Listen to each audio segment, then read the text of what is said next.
ओम शांति।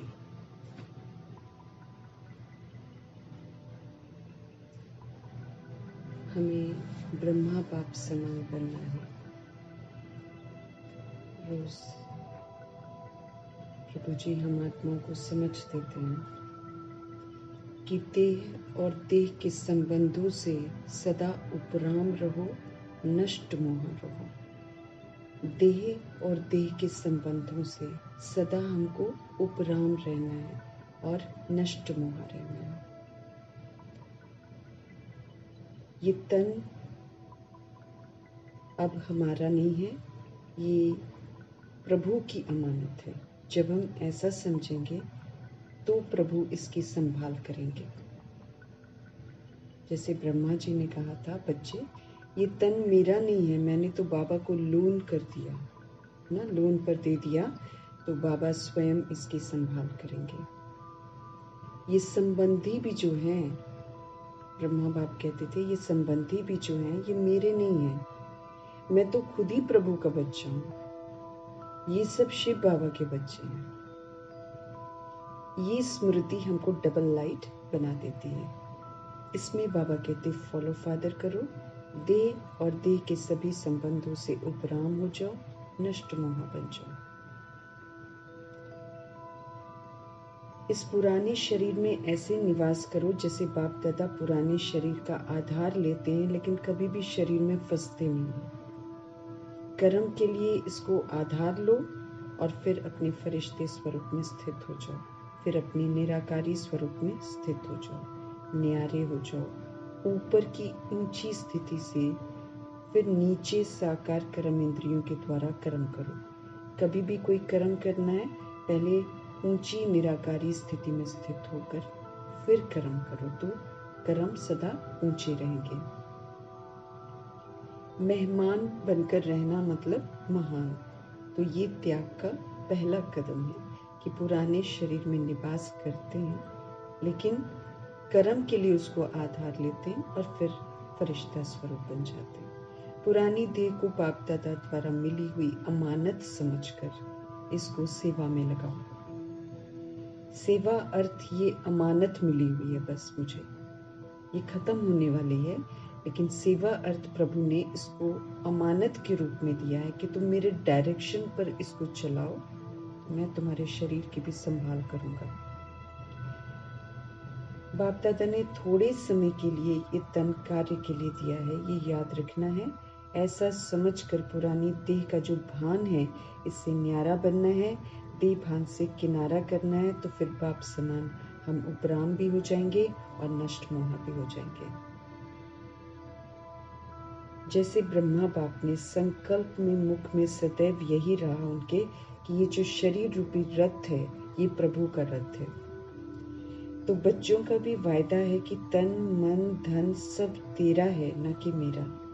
तो मेरा जो है ये हमको बॉडी कॉन्शियस बनाता है, हमको इस बॉडी कॉन्शियस से ऊपर उठना है।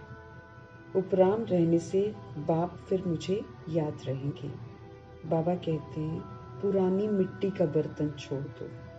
ये जो शरीर है ये मिट्टी है, ये मिट्टी में ही मिल जाता है ना, तो 5 तत्वों से बनता है, 5 तत्वों में मिल जाता है। तो पुरानी मिट्टी का बर्तन जो है, इसका भान जो तुम्हारे अंदर आ गया कि मैं शरीर हूँ, इसको छोड़ दो और फरिश्ता स्वरूप बनो। अब डबल लाइट बनो। देह के संबंध जो है उनके साथ हमको नष्ट मोह बनना है।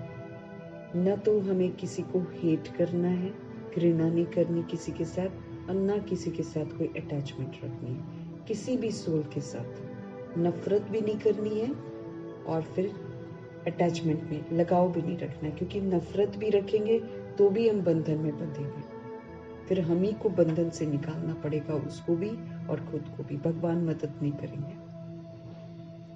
दोनों बातों में समय, शक्तियां और बुद्धि चली जाती हैं। घृणा करते हैं तो भी हमारी शक्तियां खत्म होती हैं, हमारा समय वेस्ट होता है, हमारी बुद्धि प्रभु से हटकर उस आत्मा में चली जाती है जिससे हम नफरत करते हैं। तो घृणा में भी और लगाव में भी शक्तियां, समय हमारा वेस्ट चला जाता है। इसलिए जो कोई अच्छा है तो उसको अच्छा समझकर साक्षी होकर देखो, प्रभाव में नहीं आओ। और जो बुरा है उस पर रहम दिल बनो, रहम की निगाह से उसको परिवर्तन करने की शुभ भावना रखो और फिर साक्षी होकर उसको देखो। वो जो भी कर रहा है बुरा, उसको साक्षी होकर देखो, उसका प्रभाव आप पर ना पड़े, लेकिन रहम दिल बनकर उसको शुभ भावना दो ताकि वो उस बुराई से मुक्त हो जाए। यही हम आत्माओं का कर्तव्य है। किसी को हेट नहीं करना है, किसी का चिंतन नहीं करना है, क्योंकि नहीं तो बुद्धि पर आकर बैठ जाते हैं, वो मेरा टाइम वेस्ट करते हैं, उससे मेरी शक्तियाँ खत्म होती हैं, मेरा समय खत्म होता है, अनमोल समय खत्म हो जाता है। तो दोनों ही नहीं करना, ना अटैचमेंट और ना हेट करना है। साक्षी होकर उसके पाठ को देखते हुए रहम दिल बनकर उसके लिए शुभ भावना रखनी है ताकि वो गंदे कर्म से मुक्त हो जाए। ऐसे हमको नष्ट मोह बनना है। भगवान की ऊंची शिक्षाओं को बुद्धि में रखते हुए पुनः आत्मा बनकर, आत्मा की स्थिति में स्थित होकर हम सभी आत्माएं प्रभु जी को हाजिर नाजिर करेंगे। प्रभु जी के महावाक्य उन्हीं की मौजूदगी में उन्हीं से समझेंगे। तो शिव बाबा और ब्रह्मा माँ को हाजिर नाजिर करते हुए ये महावाक्यों की शक्ति जो है, परमात्म शक्ति जो है, ये तमाम उन आत्माओं के लिए भी समर्पित करेंगे जो द्वापर युग और कलयुग में आती हैं और जो बिल्कुल अनजान हैं। उन सभी आत्माओं में भी ताकत आए, उन सभी आत्माओं की भी धरनी तैयार हो ताकि वो भी प्रभु को याद करें, क्योंकि उनको याद करके ही वो आत्माएं शरीरों से मुक्त हो सकती हैं। तो याद की धरनी उनकी तैयार हो। इन्हीं दुआओं के साथ प्रभु जी के महावाक्य उनको समर्पित करेंगे। वो सोल्स जो प्रभु जी को छोड़कर चली गई हैं, माया के वशीभूत हो गई हैं, वो सोल्स के लिए दुआएं करेंगे। प्रभु के महावाक्यों की शक्ति उनमें फिर से पवित्रता की जो धारणा थी उसको जागृत करें। आत्माएं और आत्मघात न करें, एक दूसरे का पवित्र बने और दूसरी सोल को भी पवित्र बनाएं। इन्हीं दुआओं के साथ उन आत्माओं को भी समर्पित करेंगे। प्लस वो सोल्स जो अलबेली हो गई हैं और अलबेलेपन में समय बिता रही हैं, उन सारी सोल्स के लिए भी समर्पित करेंगे। सभी फिर से सशक्त बने, एक्टिव बने और फिर से पढ़ाई शुरू करें। इन्हीं दुआओं के साथ जो भटकती हुई रूहें हैं उनके प्रति भी समर्पित करेंगे। वो सारी सोल्स अब प्रभु जी की छत्र छाया में आ जाएं, क्योंकि प्रभु जी की छत्र छाया ही उनको पवित्र बनाएगी। प्लस जो रिद्धि सिद्धियां करते हैं वो सारी सोल्स के लिए भी समर्पित करेंगे, क्योंकि इस समय उनका प्रकोप बहुत ज़्यादा है। तो उनका बुद्धि का योग ऐसे बुरे कामों से हट जाए और प्रभु जी के साथ लग जाए। इन्हीं दुआओं के साथ सभी को समर्पित करते हुए प्रकृति तत्वों को और वायुमंडल को भी समर्पित करेंगे, ताकि प्रकृति जो तमो प्रधान बन गई है वो फिर से सतो प्रधान बने, तत्व जो तमोगुणी बन गए हैं वो फिर से सतोगुणी बने, और वायुमंडल जो नकारात्मक हो गया, व्यर्थ हो गया, वो फिर से सकारात्मक बने, फिर से समर्थ बने। इन्हीं दुआओं के साथ समर्पित करते हुए हम सभी आत्माएं फिर से आज देखते हैं मीठे मीठे परमपिता परमात्मा हम आत्माओं को किस विधि से सही रास्ते पर चलना सिखाते हैं। मीठे मीठे बाबा बोले, मीठे बच्चे बाप समान रहम दिल बनो। बाबा सभी पर रहम करते, सब सारी वर्ल्ड की सोल्स गंदे काम कर रहे हैं, हम सभी उल्टे काम कर रहे थे, लेकिन भगवान ने आकर गुस्सा नहीं किया।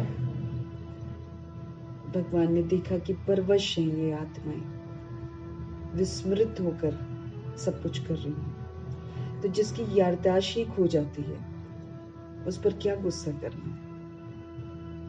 ऐसे ही सारी दुनिया ही जो है वो हम लोग को फॉलो करके विस्मृत हो गई है, इसलिए हम किसी सोल को दोष भी नहीं दे सकते। हमको बाप समान रहम दिल बनना है, बाप समान हमको कल्याणकारी बनना है। समझदार तो वो है जो खुद भी पुरुषार्थ करे और दूसरों को भी कराए। हमें पुरुषार्थ करते रहना है, हमें प्रभु जी की याद में रहना है, और प्लस दूसरी सोच जो है, आत्मा भाई जो है, उनको भी कराना है। हमको रहम दिल बनना है, हमको कल्याणकारी बनना है। जैसे हमारे बाबा हैं वैसे हमको बनना है। तो बाबा की विशेषताएं हमारे अंदर भी होनी चाहिए, इस प्रति ध्यान खिंचवा रहे हैं। आज का प्रश्न है, तुम बच्चे अपनी पढ़ाई से कौन सी चेकिंग कर सकते हो कि तुम्हारा पुरुषार्थ क्या है? पुरुषार्थ कर रहे हैं, प्रभु जी इशारे देते हैं, निशानियां बताते हैं, तो पढ़ाई से हम अपनी चेकिंग कर सकते हैं। भगवान जी कहते हैं तुम बच्चे अपनी पढ़ाई से कौन सी चेकिंग कर सकते हो, तुम्हारा पुरुषार्थ क्या है।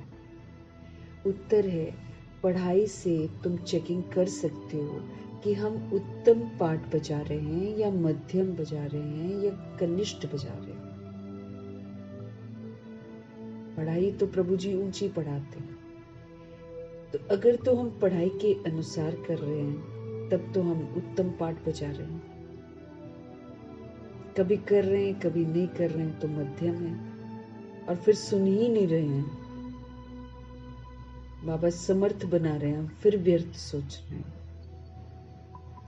बाबा नफरतें मिटा रहे हैं, बाबा जो है अटैचमेंट से मुक्त कर रहे हैं, हम फिर अटैचमेंट में आते हैं, हम फिर नफरत करते हैं, तो फिर हम गड़बड़ करते हैं ना, तो फिर वो कनिष्ठ पाठ हो जाता है कि बाबा कह रहे हैं फिर भी हम नहीं सुन रहे, फिर भी हम कमजोर संकल्प कर रहे हैं। हम कमजोर संकल्प करते हैं तो हम दूसरी सोल को बढ़ावा देते हैं, वो फिर कमजोरियों को और यूज करती है। जो कमजोरियों को यूज करती है, जो गलत काम करती है, उसके लिए अच्छा थॉट्स क्रिएट करना है ताकि वो उस बुराई से मुक्त हो जाए।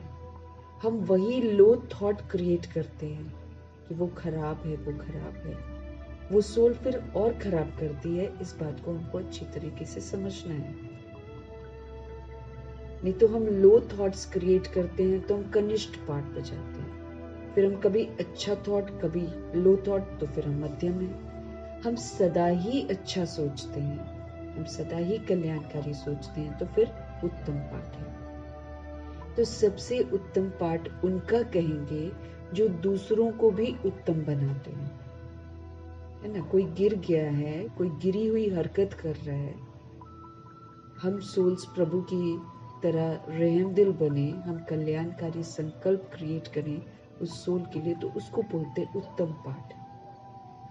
तो सबसे उत्तम पाठ उनका कहेंगे जो दूसरों को भी उत्तम बनाते हैं, अर्थात सर्विस करके ब्राह्मणों की वृद्धि करते हैं, उनको भी प्रभु का बना देते हैं। तुम्हारा पुरुषार्थ है पुरानी जुत्ती उतार कर नई जुत्ती लेने का। हम पुरुषार्थ कर रहे हैं, ये पुरानी जुत्ती हो गई है क्योंकि ये कलयुगी तत्वों से बनी हुई है, ये तमोगुणी तत्वों से बनी हुई है, ये विकारों से बनी हुई है, इसलिए ये पुरानी जुत्ती है। हम सभी सोल्स पुराने हो जाते हैं, हम तत्वों को भी पुराना कर देते हैं, इसलिए फिर हमको ऐसा वाला शरीर मिलता है। तो अब ये पुरानी जुत्ती है, बहुत पाठ बजा लिया ना हम लोगों ने। तो तमोगुणी तत्वों से बनी हुई जुत्ती पुरानी जुत्ती है, इसको उतार कर अब हमको नई जुत्ती लेनी है। जब आत्मा पवित्र बने तब उसे नई पवित्र जुत्ती मिलेगी, माना शरीर मिलेगा। जब हम इस पुराने शरीर में रहते हुए पवित्र बन जाएंगे तब फिर हमको पवित्र शरीर मिलेगा। तो ये शरीर खिटपिट करता रहेगा, ठीक नहीं होता ना, पुराना है इसीलिए। तो बाबा कहते हैं लेकिन इसी में रहते हुए आपको प्योर बनना है, आपको श्रीमत पर चलकर इसी में रहते हुए आत्मा को बेदाग बनाना है, गुणों से संपन्न बनाना है, विकारी संपूर्ण निर्विकारी बनना है। विकारियों से हटकर हमको संपूर्ण निर्विकारी बनना है, तब जाकर हमको नया पवित्र शरीर मिलेगा। तो पढ़ाई से हम चेक कर सकते हैं, अगर तो हम उत्तम पाठ बजा रहे हैं, अगर तो हम दूसरी सोल्स को भी उत्तम बनाते हैं, अगर तो हम सेवा करके ब्राह्मणों की वृद्धि करते हैं, तब तो कहेंगे कि अच्छा पाठ बजा रहे हैं। पुरुषार्थ हमारा यही है कि हमको इस पुरानी जुत्ती को उतार देना है और नई जुत्ती लेनी है। जब आत्मा पवित्र बन जाएगी तब उसे नई जुत्ती मिलेगी। ओम शांति। बच्चे दो तरफ से कमाई कर रहे हैं, एक तरफ है याद की यात्रा से कमाई और दूसरी तरफ है 84 के चक्र के ज्ञान का सिमरन करने से कमाई। हम सभी सोल्स को दो तरफ से कमाई करनी सिखाते हैं प्रभु। एक तो हम सच्ची याद में रहते हैं, आत्मा समझकर परमात्मा की याद में रहते हैं, सच्ची याद की यात्रा में रहते हैं, तो हमारी कमाई होती है। और दूसरी तरफ फिर 84 के चक्र का जो ज्ञान है वो जब बुद्धि में घूमता है तो फिर ज्ञान का सिमरन करने से भी हमारी कमाई होती है, क्योंकि फिर हम अनादि आदि विशेषताओं को यूज करते हैं तो फिर से हम सतयुगी बनते हैं, तो कमाई होती है ना। इसको कहा जाता है डबल आमदनी, और अज्ञान काल में होती है अल्पकाल क्षण भंगुर सिंगल आमदनी। यहाँ हम डबल आमदनी कर रहे हैं, एक याद की यात्रा से और एक ज्ञान का सिमरन करके अनादि आदि विशेषताओं को धारण करके। दुनिया में हम क्या करते हैं, अल्पकाल क्षण भंगुर सिंगल आमदनी करते हैं, वो भी थोड़े समय के लिए होती है। कभी किसी के कोई जमा ही करता रह जाता है, फिर उसकी काम ही नहीं आती है, कोई कैसे, लेकिन शॉर्ट टाइम वो होता है, क्षण भंगुर सिंगल आमदनी है। उससे फिर हमें वो आमदनी हमारे साथ नहीं जाती है। ये तुम्हारे याद की यात्रा की आमदनी, ये तो बहुत बड़ी है, इससे बहुत कमाई होती है हमारी। क्योंकि जब हम याद में होते हैं तो मेरे विक्रम भी विनाश होते हैं। जब हम याद में होते हैं तो हम कोई फिर गलत कर्म नहीं करते हैं। जब हम याद में होते हैं तो हम आत्म अभिमानी बनते हैं, फिर हमसे धारणा भी अच्छी होती है, फिर हम सेवा भी एक्यूरेट करते हैं, फिर हम वायुमंडल को याद से वायुमंडल शुद्ध होता है, याद से प्रकृति को ताकत मिलती है, याद से तत्व जो हैं वो भी सतोगुणी बनते हैं, तो माना वायुमंडल भी सशक्त। याद में तो कमाई ही कमाई है। तुम्हारे याद की यात्रा की आमदनी ये बहुत बड़ी है। इससे धरती आकाश जल वायु अग्नि सब शुद्ध होते हैं, हम आत्माएं भी शुद्ध होती हैं, फिर हम दूसरी सोल्स को भी शुद्ध बनाते हैं। तो ये याद की यात्रा बहुत इम्पोर्टेंट है। आयु भी इससे बड़ी हो जाती है। अगर हम एक्यूरेट याद करते हैं ना तो हम एंड तक जी सकते हैं, हम अपनी आयु को बढ़ा सकते हैं, हम पवित्र भी बनते हैं, याद से ही तो बनते हैं। अब किसको याद कर रहे हैं, पवित्रता के सागर को। तो जब पवित्रता के सागर को याद करते हैं तो हम पवित्र बनते जाते हैं, हम सभी दुखों से छूट जाते हैं। दुख भी फिर हमको अनुभव नहीं होते, कर्म भोग भी आएगा, कब पार हो जाता है नहीं कह सकते ना, फटाफट। जैसे कई लोग जब कैंसर से पीड़ित होते तो कितना उनको दर्द होता है ना, कितना चिल्लाते हैं, चीखते हैं, दुखी होते हैं, परेशान होते, कष्ट में होते, अपना अनुभव बताते हैं सोल से। हम मातेश्वरी को देख सकते हैं, हम गुलजार दादी को देख सकते हैं, याद में रहते हैं ना, उनको पता ही नहीं चलता कि कब बॉडी से कर्म भोग होकर चुप हो गया। उनको दर्द नहीं होता है, दर्द नहीं होता तभी तो मुस्कुराते हैं, दर्द नहीं होता है तभी तो गुलजार दादी सेवाओं के लिए हाजिर रहती थी, बाबा को बोलती थी आप यूज करो मुझे। दैट मीन्स उनको दर्द नहीं हो रहा है ना। नहीं तो किसी का भी अनुभव सुनो तो सारे लोग जो कैंसर पेशेंट्स हैं वो लोग हमेशा यही बोलते हैं बहुत कष्ट हो रहा है, रो रहे होते हैं। तो याद की कमाल है। तो याद से बाबा क्या बोलते हैं, दुखों से छूट जाते हैं। दुख हो नहीं सकता हमें, कोई हमें कुछ कर नहीं सकता, कोई अटैक भी करेगा, कोई वार भी करेगा, वो हमें छू नहीं सकता अगर हम प्रभु जी की सुरक्षा कवच में हैं। और प्रभु जी की सुरक्षा कवच में तब रह सकते हैं जब हम उनको याद करते हैं। और याद कैसे करना है, देह का भान बीच में नहीं होना चाहिए, बॉडी कॉन्शियसनेस नहीं होनी, सोल की कॉन्शियसनेस से परमात्मा को याद करते हैं तो हमारे इर्द गिर्द एक सुरक्षा कवच बन जाता है। उसके अंदर कोई नहीं आता, न माया आती है, न लोगों के वार आते हैं, न कोई दुश्मन आ सकते हैं, कुछ नहीं, न विकार एंटर कर सकते, न व्यर्थ एंटर कर सकते हैं, बशर्ते हम प्रभु जी की याद में, सच्ची याद में रहते हैं। जब हम याद में नहीं रहते ना, फिर तो चारों तरफ से हमले हैं, माया के भी हैं, पुराने स्वभाव संस्कारों के भी हैं, पुरानी सोच के भी हैं, हम वही सोचते जा रहे हैं, वही सोचते जा रहे हैं। ये तो फिर हम बाबा पे निश्चय नहीं रखते हैं। अगर हम बाबा में निश्चय रखते हैं तो हम याद की यात्रा में रहेंगे। तो हमारे पास बहुत अच्छे अच्छे सबूत हैं। प्रजापिता ब्रह्मा जी हैं, उन्होंने तो पता ही नहीं लगने दिया कि उनका कर्म भोग कब और कैसे उन्होंने चुप कर दिया। मातेश्वरी सदा मुस्कुराते रहे, और दादी गुलजार, ये लोग सारे साइलेंस की शक्ति से सारा कुछ ना इनको अनुभव नहीं होने देते हैं भगवान। तो भगवान बहुत वफादारी निभाते हैं, बशर्ते हम उनको याद करें। तो दुखों से ना छूट जाते हैं। तो कितना ना याद की यात्रा से मेरी कमाई है, आमदनी बहुत बड़ी है। बाबा कहते हैं आयु बड़ी हो जाती है, पवित्र बनते हैं, दुखों से छूट जाते हैं, पाप कर्म और नहीं करते हैं, पिछले जो किए वो भी कट जाते हैं, आत्मा पवित्र बनती जाती है, दूसरी सोल्स को भी पवित्र बनाने के निमित्त बन जाते हैं, क्योंकि फिर वैसे ही वाइब्रेशंस फैलते हैं। सृष्टि को जो पवित्रता की डोनेशन चाहिए, जो शांति की डोनेशन चाहिए, वो याद की यात्रा में रहकर हम दे सकते हैं। बाबा सब कुछ ठीक करते हैं, मुझे देखना है कि क्या मैं वो कर रही हूं जो बाबा कह रहे हैं। बाबा में विश्वास है कि दुश्मन में विश्वास है कि दुश्मन ऐसे कर रहे हैं, दुश्मन वैसे कर रहे हैं। वो तो फिर बाबा से ज्यादा शक्तिशाली तो दुश्मन को बना दिया। हमें तो बाबा की याद में रहकर उस सोल को भी हील करना है जो इस समय विस्मृत होकर उल्टा पाठ बजा रही है। तो बाबा कहते हैं बहुत बड़ी आमदनी है याद से। सतयुग में आयु भी बड़ी हो जाती है, 150 वर्ष है। एक शरीर में आत्मा 150 वर्ष रहती है।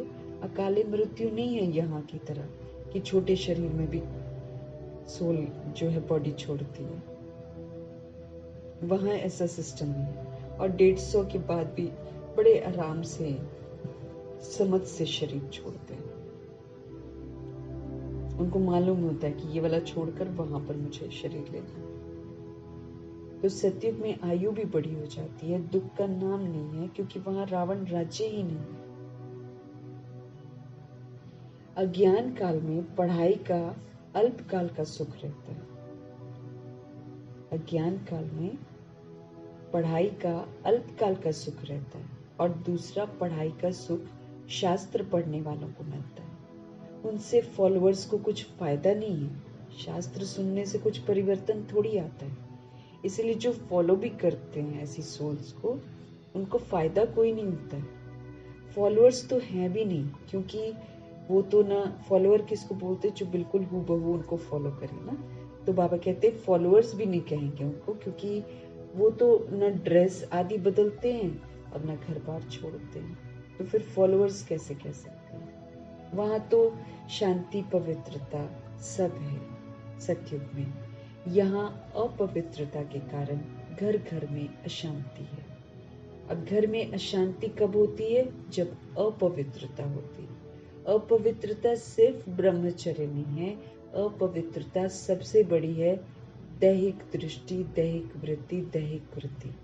देह समझना, देह को देखना, देह को देखकर बोलना, सोचना, खाना पीना, देह समझ, दैट इज अपवित्रता। आत्मा नहीं समझ रहे हैं, देह समझ रहे हैं, तो अपवित्रता। भगवान तो इसको अपवित्रता बोलते, इसी को तो इविल बोलते हैं, क्योंकि देह एक ऐसी इविल है जिसको देखकर, मतलब जिसकी सिर्फ आंखों को देखकर देवताएं जो हैं वाम मार्ग में चली गई। देवकुल की आत्माएं वाम मार्ग में चली गई, उल्टे मार्ग में चली गई। आंख से फेस, फेस से फिर बॉडी, बॉडी से तो फिर अब बॉडी ही बॉडी देखते हैं। तो ये तो सबसे बड़ी अपवित्रता है। बाबा की दृष्टि में इसको इम्प्योरिटी कहते हैं। और फिर जो इस इम्प्योरिटी में रहते हैं उस पर सब तरह के वार होंगे। 8 पेपरों के सारे वार होंगे, इविल स्पिरिट्स के वार होंगे, क्योंकि बाबा ने बोला था कि जिसके अंदर काम, क्रोध, लोभ, मोह, अहंकार है, उसको दुनिया के भूत जो हैं, भूत प्रेत आत्माएं, उनको सबसे ज्यादा पकड़ेंगे। जब हमारे अंदर ये भूत नहीं होंगे, जब हमारे अंदर देह अभिमान का भूत नहीं होगा, तब हम सुरक्षित हैं बाहर के भूतों से। नहीं तो सोल्स तो बहुत छोड़ रही हैं शरीर, सबको शरीर थोड़ी तुरंत मिलते हैं, तो रूहें भटकती हैं। लेकिन फिर जो रूहें भटकती हैं वो फिर अपनी ख्वाहिशें पूरा करने के लिए दूसरी सोल पर अटैक करती हैं। हम तो इस समय इस दौर से गुजर रहे हैं ना, क्योंकि इविल स्पिरिट्स का प्रकोप इस समय बहुत बढ़ रहा है। इसमें सुरक्षित रहने का और 8 पेपरों को पूरा पास करने का भगवान ने साफ जवाब दिया हुआ है। सोल कॉन्शियसनेस, आत्मा बिंदी, वही दिखाई देनी चाहिए, क्योंकि वही सत्य है। बॉडी तो फिर झूठ है। तो जहां देह समझते हैं, दैहिक दृष्टि है, वही तो अशांति है। तो यहाँ अपवित्रता है, बाबा कहते हैं। इसलिए घर घर में कितनी अशांति होती है। तुमको मत मिलती है अब किसकी? ईश्वर की। अब ईश्वर क्या कहते हैं? अपने को आत्मा समझो। जब हम उनका कहना मानेंगे, घर में शांति रहेगी, अपना मन भी शांत रहेगा, दूसरी सोच को भी हम शांति का सहयोग देंगे। ये हम आत्मा का कर्तव्य है। जल रही है आत्मा अशांति में, चिंताओं की चिता पर बैठी हुई है आत्माएं, काम विकार की चिता पर बैठी हुई आत्माएं जल रही हैं। तो हम ही अगर ईश्वरीय श्रीमत पर नहीं चल रहे हैं, हम ही अपने को आत्मा नहीं समझ रहे हैं, देह को देखते हैं, देह की बातें सोचते ही रहते हैं, तो ये तो सबसे बड़ी अपवित्रता है। तो इससे तो अपना मन भी अशांत होगा, दूसरों को भी अशांत करेंगे।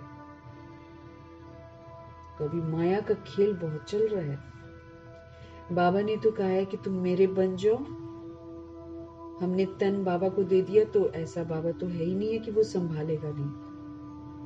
वो तो इतना अच्छे से संभालेंगे कि कुछ पता ही नहीं लगने देंगे कर्म भोग कहाँ चुकतो हो गया।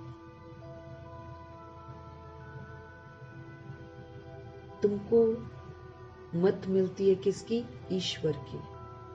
अभी तुम अपने बाप को याद करो। हम तो शिव बाबा को याद भी तब कर सकते हैं जब हम अपने को आत्मा समझेंगे। उसके बिना हमारा उनसे कनेक्शन नहीं होता, क्योंकि वो निराकार है। तो निराकार को याद करने के लिए मुझे निराकारी स्थिति में तो स्थित होना ही पड़ेगा, तभी मैं याद कर सकती हूँ। उनके बिना हमारा कोई क्या है, गुजारा नहीं है। वही सहारा है, शिव बाबा ही हम आत्माओं के सहारे हैं। तो अभी तुम अपने बाप को याद करो, अपने को ईश्वरीय गवर्नमेंट समझो, परंतु तुम कौन हो? गुप्त हो। हम योद्धे भी हैं, हम पांडव भी हैं, लेकिन हम सब गुप्त हैं। कोई थोड़ी जानता है हमको कि हम प्रभु जी की सेना में हैं। दिल में कितनी खुशी होनी चाहिए कि अभी हम श्रीमत पर हैं। हम जितना श्रीमत पर चलेंगे, हम खुश रहेंगे, और जितना हम श्रीमत के विपरीत चलेंगे, भगवान हमारी रक्षा नहीं करेंगे। उनकी शक्ति से सतो प्रधान बन रहे हैं। प्रभु की श्रीमत पर चलकर, प्रभु की याद में रहकर, फिर हमको उनसे शक्ति प्राप्त होती है। उस शक्ति से फिर हम सतो प्रधान बन रहे हैं। यहाँ तो कोई राज्य भाग्य हमको लेना नहीं है। कलयुग में कोई राज्य भाग्य लेना है क्या? हमारा राज्य भाग्य होता ही है नई दुनिया में। अभी उसका हमको मालूम पड़ा है। कैसे मिलेगा वो वाला राज्य भाग्य? जब हम पूरा प्रभु के बन जाएंगे, तन मन धन संपन्न संपर्क से जब हम पूरा प्रभु के बन जाएंगे, फिर प्रभु रक्षा करते हैं।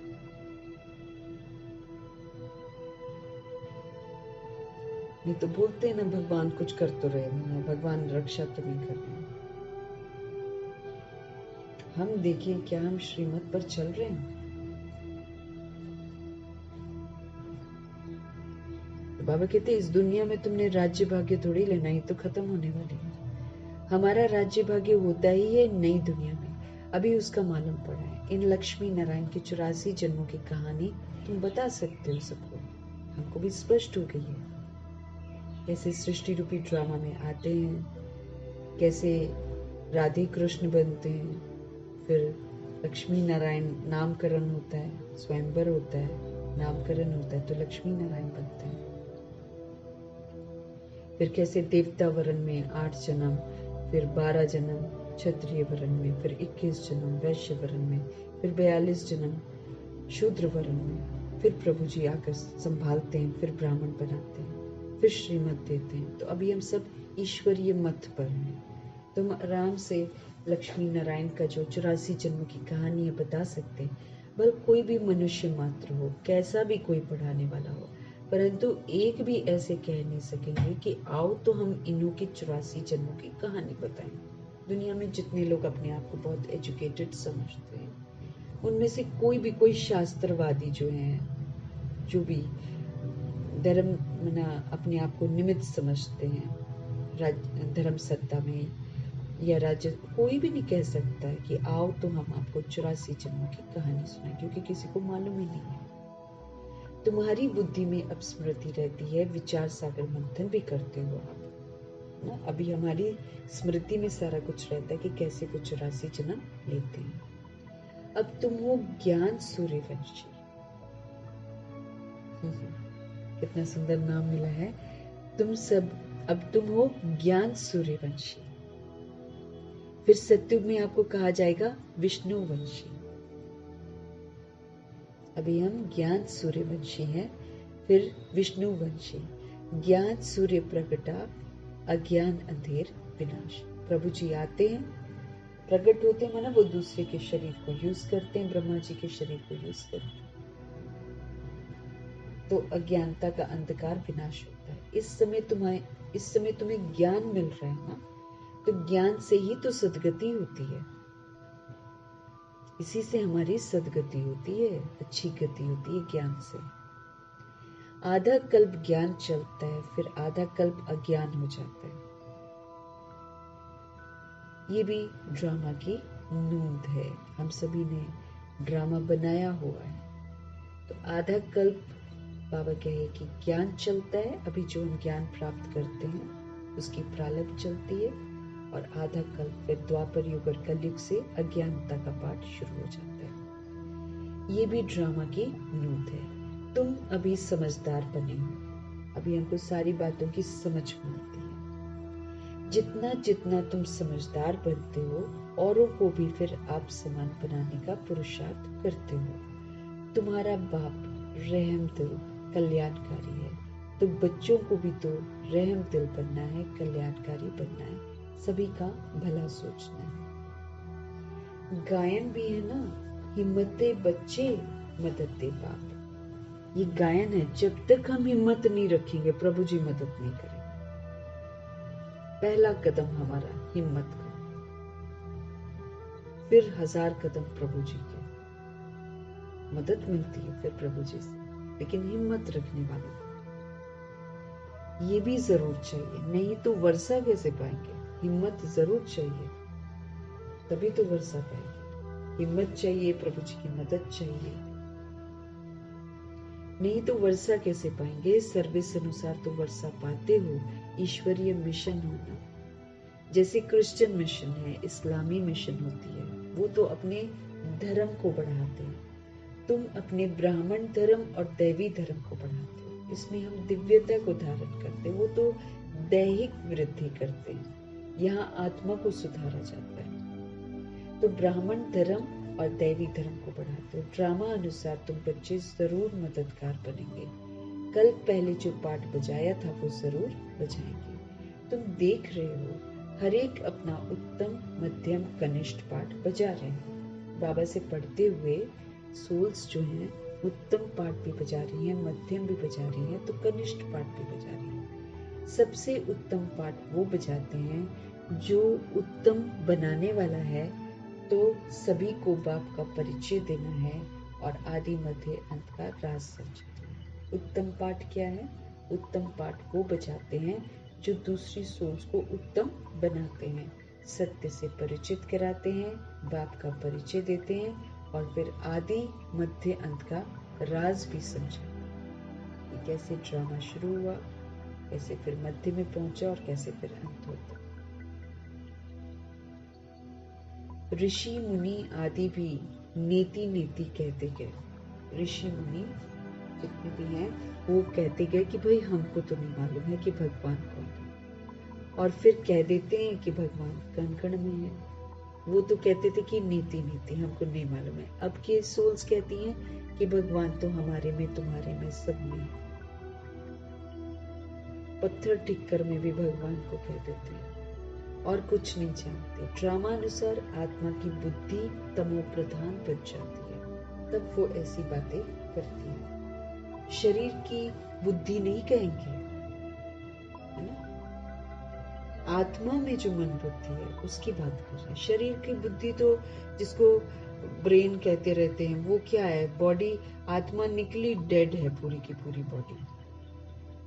दिल का दावा करते, दिल है, बॉडी के दिल को देखते रहते हैं और ब्रेन को देखते रहते, ये सारा बॉडी का है। ये तो आत्मा बीच में है तो काम कर रहे हैं, ये आत्मा की शक्ति से काम कर रहे हैं। परमात्मा जो हमें समझ देते हैं कि आत्मा जब बॉडी में प्रवेश करती तब तो बॉडी चलती है, आत्मा छोड़ देती है तो बॉडी तो कुछ भी नहीं कर पाती।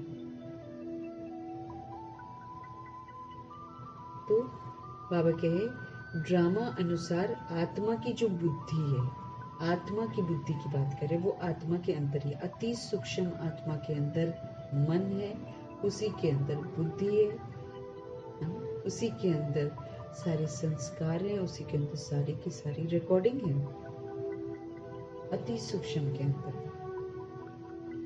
तो बाबा कहते हैं ड्रामा अनुसार आत्मा की जो बुद्धि है वो तमो प्रधान बन जाती है। शरीर की बुद्धि नहीं कहेंगे, आत्मा में मन बुद्धि है। ये अच्छी रीति समझ कर और फिर बच्चों को चिंतन करना है, आत्मा को सुधारना। बॉडी को देखते रहेंगे तो फिर बॉडी तो खत्म हो जाएगी।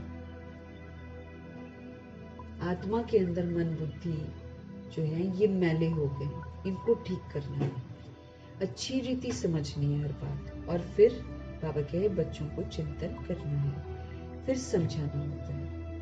वो लोग तो शास्त्र आदि सुनाने के लिए कितनी दुकान निकाल कर बैठे हैं। तुम्हारी भी दुकान है, बड़े बड़े शहरों में बड़े दुकान चाहिए ना। बच्चे जो तीखे होते हैं उनके पास खजाना बहुत रहता है, इतना खजाना नहीं है तो कोई को दे भी नहीं सकते।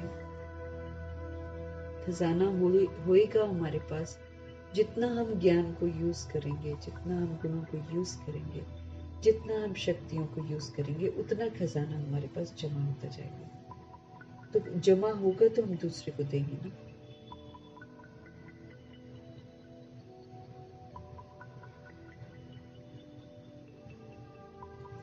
तो बच्चे जो तीखे होते हैं उनके पास खजाना बहुत रहता है, इतना खजाना नहीं है तो कोई को दे भी नहीं सकते हैं। धारणा नंबरवार होती है। बच्चों को अच्छी रीति धारणा करनी है जो किसी को समझा भी सके। बात कोई बड़ी नहीं है, सेकंड की बात है बाप से वर्षा लेना। तुम आत्माएं बाप को पहचान गए हो तो बेहद के मालिक हो गए हो। मालिक भी तो नंबरवार होते ना, राजा भी मालिक तो प्रजा भी कहेगी कि हम भी मालिक हैं।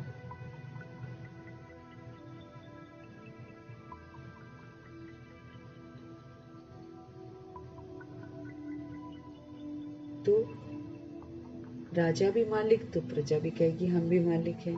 यहाँ भी सब कहते हैं ना हमारा भारत, तो तुम भी कहते हो श्रीमत पर हम अपना स्वर्ग जो है वो स्थापन कर रहे हैं। फिर हम स्वर्ग में भी राजधानी है, अनेक प्रकार के वहां पर दर्जे हैं। पुरुषार्थ करना चाहिए ऊंच मर्तबा पाने का। बाप कहते हैं जितना अभी पुरुषार्थ कर मर्तबा पाएंगे वही फिर फिक्स हो जाएगा कल्प कल्पांतर के लिए। इम्तिहान में कोई की कम मार्क्स हो जाती है तो फिर हार्ट फेल भी हो जाते हैं, ये तो बेहद की बात है। इम्तिहान में जब कोई 16 कम मार्क्स हो जाते हैं तो फिर हार्ट फेल भी हो जाते हैं, ये तो बेहद की बात है। पूरा पुरुषार्थ अगर नहीं किया तो फिर दिल शिकस्त भी होंगे और सजा भी खानी पड़ेगी। अगर हम पूरा पुरुषार्थ नहीं करेंगे तो हम मायूस भी हो जाएंगे, हम दिल शिकस्त भी हो जाएंगे और फिर हमको सजा भी खानी पड़ेगी। उस समय कर ही क्या सकेंगे, उस समय हम क्या कर सकेंगे? कुछ भी नहीं। आत्मा क्या करेगी? वो लोग तो क्या करते हैं, जीव घात करते हैं, डूब मरते हैं। कई लोग जो सुइसाइड कह देते हैं, वो सुइसाइड नहीं होता है, वो आत्मघात, वो जीव घात करते हैं। आत्मा थोड़ी मरती है। आत्मा का घात तब होता है जब वो विकारों में जाती है। उसमें भी वो मरती नहीं है, लेकिन वो किस विधि से मरती है?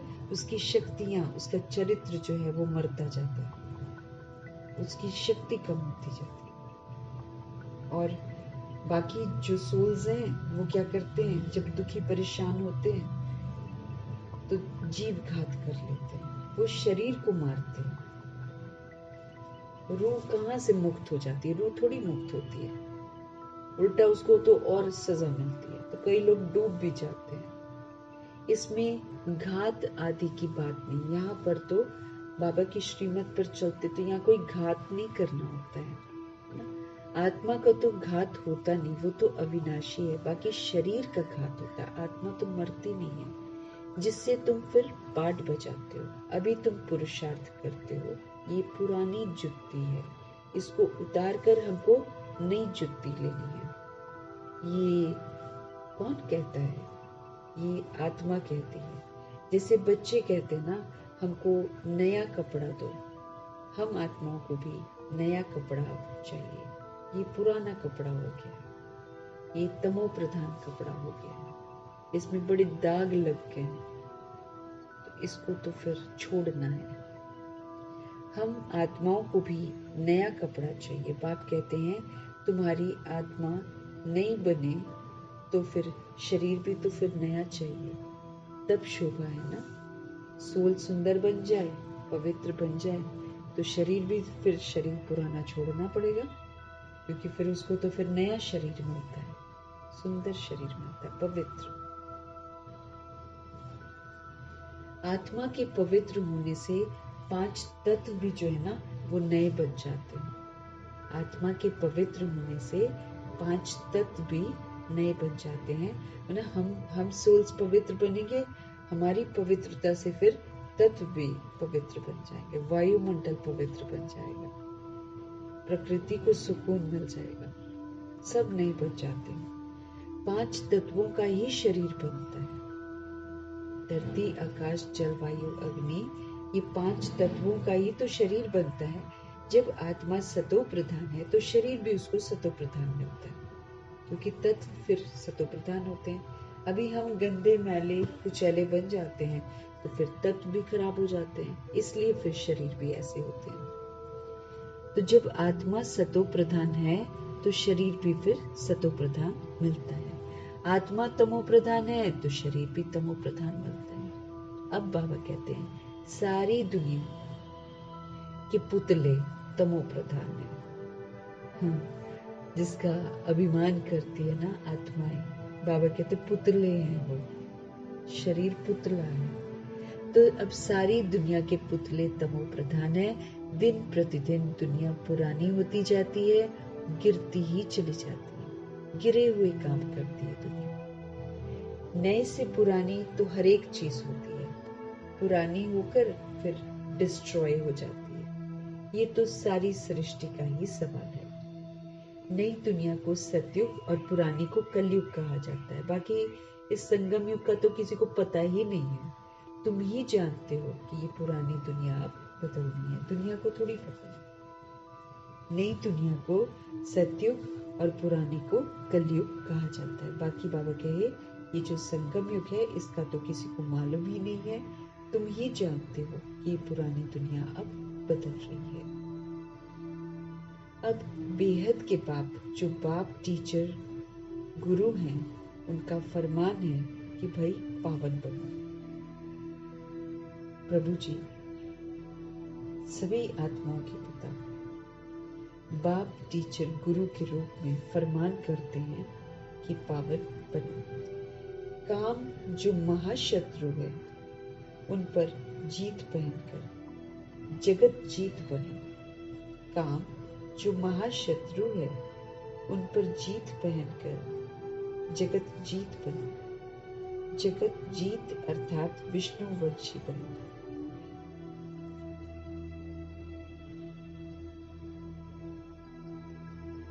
बाबा कहे काम जो महाशत्रु है उन पर जीत पहनकर जगत जीत बने।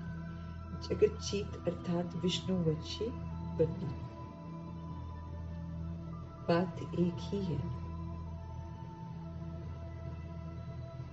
इन अक्षरों का अर्थ जो है तुम जानते हो। विष्णुवंशी क्या होता है हम जानते हैं, शिववंशी क्या होता है हम सब जानते हैं, काम कैसे महाशत्रु है हम सब जानते हैं। तो बाबा कहते हैं इन अक्षरों का अर्थ जो है तुम जानते हो। बच्चे जानते हैं कि हमको पढ़ाने वाला कौन है, बाप। तो पहले तो पक्का निश्चय चाहिए। बच्चा बड़ा होता है तो बाप को याद करना पड़ेगा।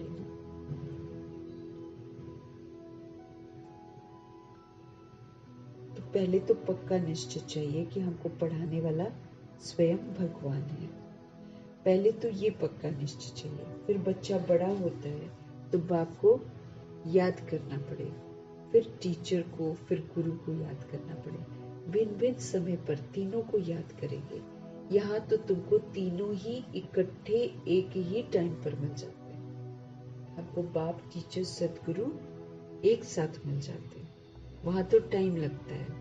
पहले बाप की पालना मिलती है, फिर स्कूल जाते हैं तो टीचर की पालना मिलती है, फिर जब थोड़े से बड़े होते हैं तो गुरु कराते हैं। यहाँ तीनों रोल्स जो हैं प्रभु जी एक साथ निभाने के लिए आ जाते हैं।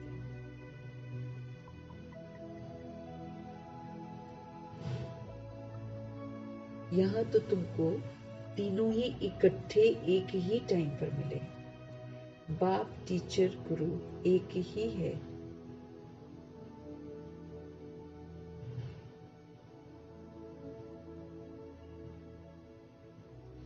वो लोग तो वानप्रस्थ का भी अर्थ नहीं समझते। दुनिया में जो अज्ञानता में है वो वानप्रस्थ में उसका अर्थ नहीं समझते हैं।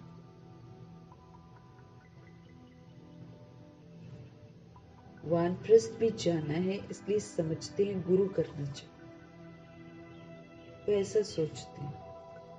लेकिन उसका अर्थ क्या है? उसका अर्थ तो बाबा बताते हैं, वाणी से परे जाना। और दुनिया क्या समझती है कि एक पर्टिकुलर एज के बाद भजन बंदगी करना।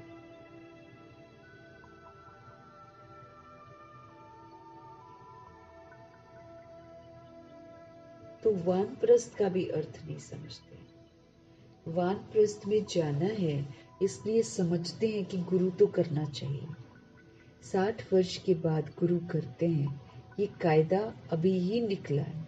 बाप कहते हैं इनके बहुत जन्मों के अंत में वानप्रस्थ अवस्था में मैं इनका सतगुरु बनता हूँ। ब्रह्मा जी के बारे में बता रहे हैं कि इनके बहुत जन्मों के अंत में इनकी वानप्रस्थ अवस्था में मैं इनका सतगुरु बनता हूँ। बाबा भी कहते हैं 60 वर्ष के बाद सतगुरु किया है, जबकि निर्वाण धाम जाने का समय है, वाणी से परे जाने का समय है। बाप आते ही हैं सबको निर्वाण धाम ले जाने के लिए। सभी सोल्स को वाणी से परे धाम जो है परम धाम, वहां ले जाने के लिए आते हैं। मुक्ति धाम जाकर फिर पाठ बजाने के लिए आना है। पहले घर जाना है और फिर से ड्रामा शुरू होगा, तो फिर से पाठ बजाने के लिए आना है।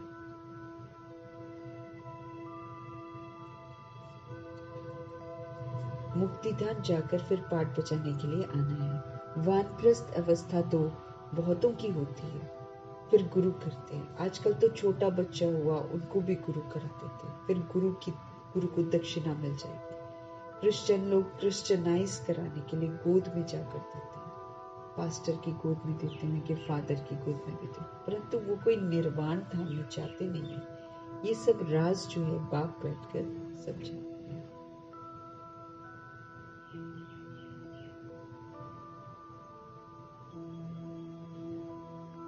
बाबा कहें क्रिश्चियन लोग क्रिश्चियनाइज कराने के लिए गोद में जाकर देते हैं, परंतु वो कोई निर्वाण धाम में थोड़ी जाते हैं। ये सब राज बाप समझाते हैं। शरीर का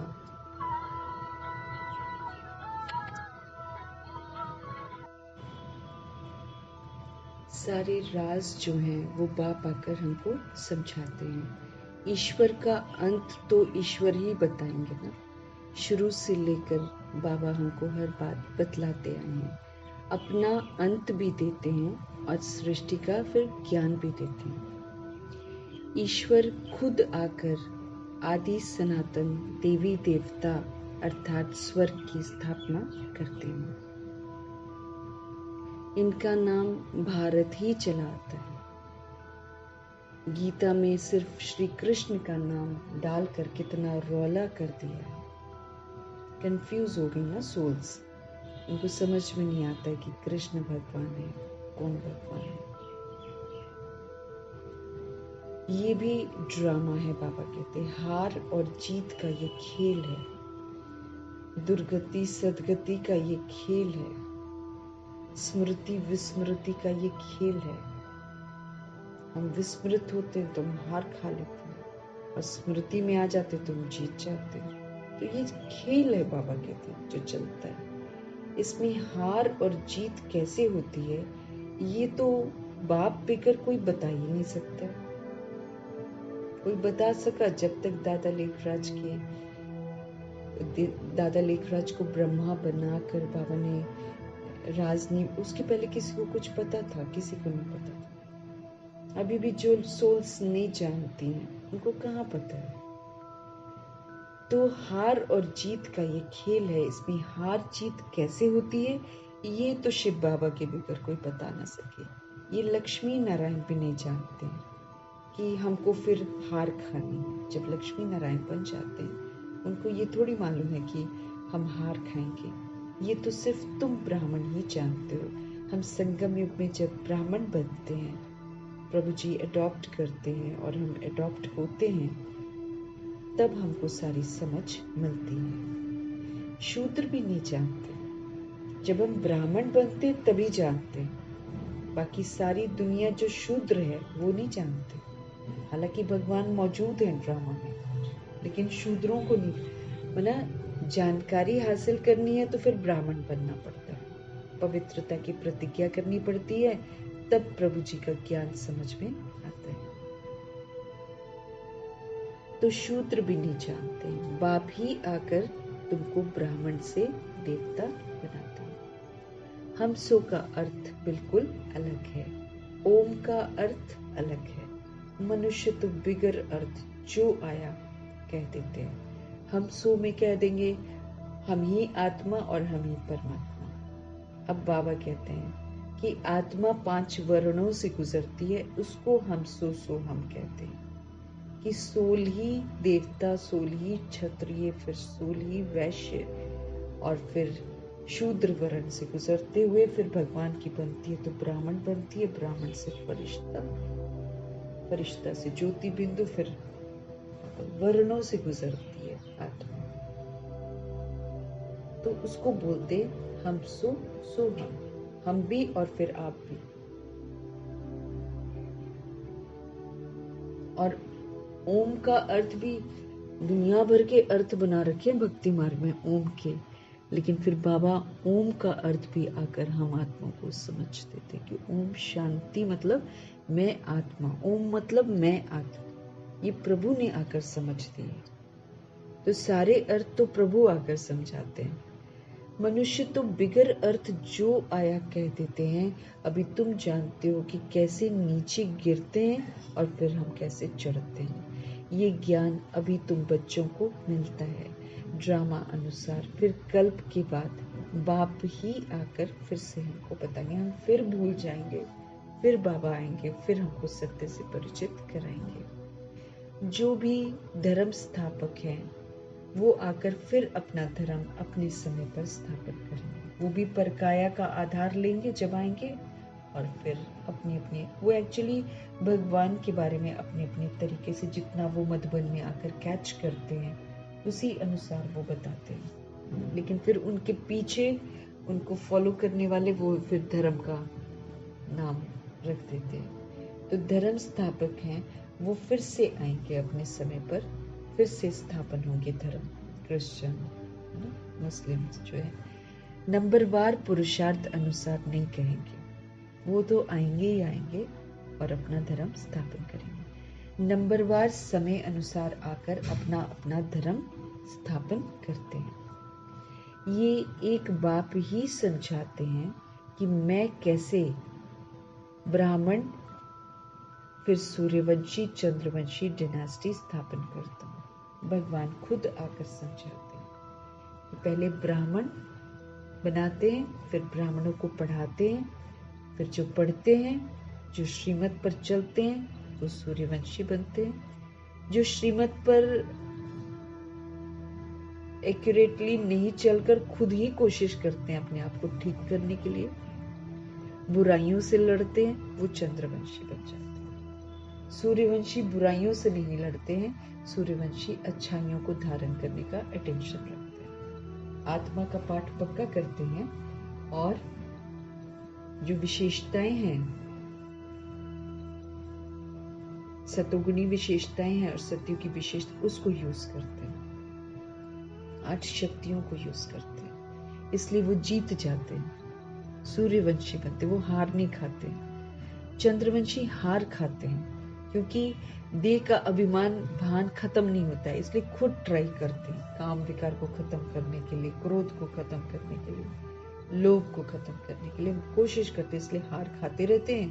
माया नए नए रूप से आती रहती है और बाबा कहते हैं कि तुम बुराइयों से लड़ो मत, तुम अच्छाइयों को यूज करो, बुराइयां खत्म हो जाएंगी।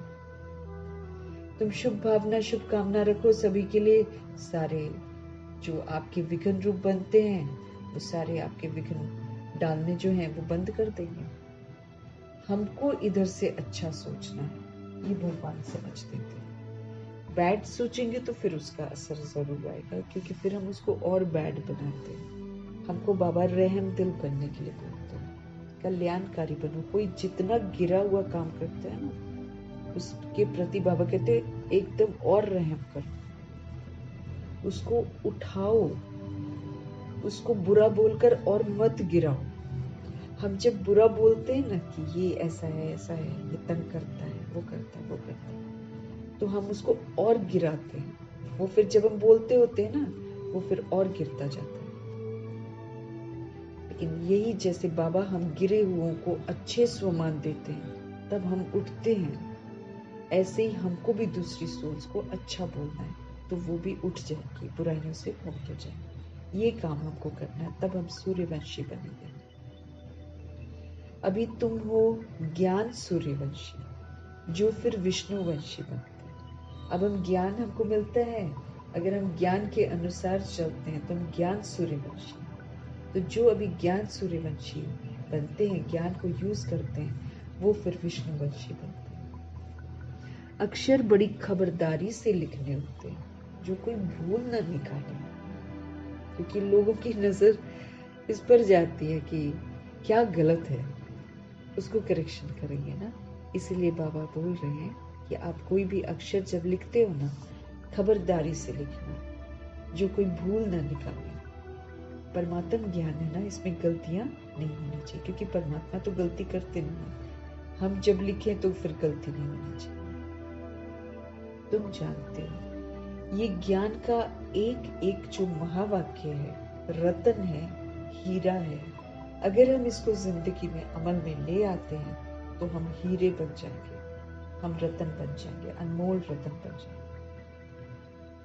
तुम जानते हो ये जो ज्ञान है, इसका एक एक महावाक्य जो है वो रतन है, हीरे हैं। बच्चों में समझाने की बहुत रिफाइननेस चाहिए। कोई अक्षर भूल से निकल जाए, फट से राइट कर समझाना चाहिए, है ना। कभी कभी निकल जाता है ना, भूल से कोई शब्द निकल जाता है, तो बाबा के फटाफट राइट करके उसको समझाना चाहिए। सबसे बड़ी भूल है बाप को भूलना। जो हम सबसे बड़ी गलती करते हैं, वो सबसे बड़ी गलती ये है कि हम बाप को भूल जाते हैं। हम दुख देने वालों को याद करेंगे, दुख देने वाले ने ऐसा किया, वैसा किया, वैसा किया, वैसा किया, बोलते ना, तो हम उस सोल को लो एनर्जी भेजते हैं, वो और खराब बन जाती है। मेरा पाप बनता है, उसका भी पाप बनता है, क्योंकि भगवान की फरमान है परोपकारी बनना है, अपकारी पर भी उपकार करना है, ये भगवान का फरमान है। हम सभी ने भूलें करी है ना, तो फिर जो दूसरी सोल भूल करती है उसकी अगर कड़ी भूल है तो फिर कोई बात नहीं ना, बाबा कहते हैं उसके लिए अच्छा सोचो।